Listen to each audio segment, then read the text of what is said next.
Hello and welcome back everybody. So today I'm going to show you that how you can stop and start your Windows services. Okay, so how we can do that? Okay, so first of all, service, you have to search the services here on start bar,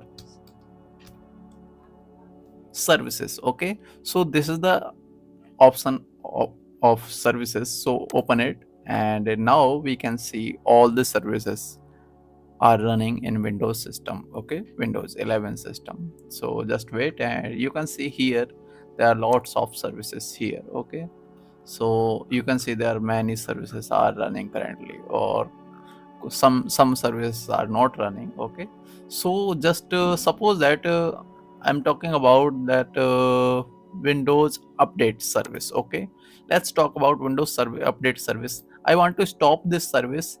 If I want to stop this service, just right click on this service and you can see the stop icon here. Okay, let's stop. Okay, so it will take little bit time. Now the service is stopped. Okay, and when I select the service, you can start from here, and also you can start from here. Okay, so let's click on start, and now the service is running. You can see running. Okay, so that's it for today, and I'll see you in the next video. Thank you for being here, and if you like this video, please subscribe this channel and press the bell icon. Thank you.